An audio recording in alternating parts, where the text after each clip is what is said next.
ദൂതൻ മറുപടി പറഞ്ഞു, പരിശുദ്ധാത്മാവ് നിന്റെ മേൽ വരും, അത്യുന്നതന്റെ ശക്തി നിന്റെ മേൽ ആവസിക്കും.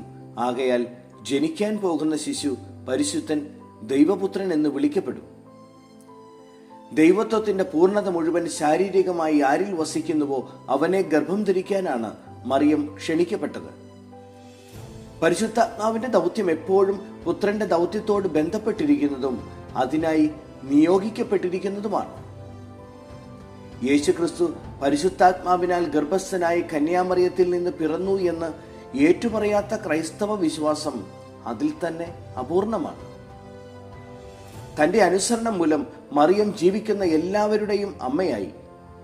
വിശ്വാസ ജീവിതത്തിൽ നമുക്ക് ഈ അമ്മയുടെ കരം പിടിച്ച് നടക്കാം. മനുഷ്യനായി അവതരിച്ച വചനത്തെ ഉദരത്തിലും ഹൃദയത്തിലും സംവഹിച്ച അവൾ നമ്മളെയും ശരിയായ ക്രൈസ്തവ വിശ്വാസത്തിലേക്ക് നയിക്കും. അമ്മയോട് ചേർന്ന് നിന്നുകൊണ്ട് പ്രാർത്ഥിച്ച് എലിസബത്തിൽ നിറഞ്ഞ പരിശുദ്ധാത്മാഭിഷേകം, പന്തക്കുസ്ത നാളിൽ സ്ലീഹന്മാരിൽ നിറഞ്ഞ പരിശുദ്ധാത്മാഭിഷേകം നമ്മിലും നിറയാൻ ഈ ജപമാല മാസം നമുക്ക് കൃപ നൽകട്ടെ.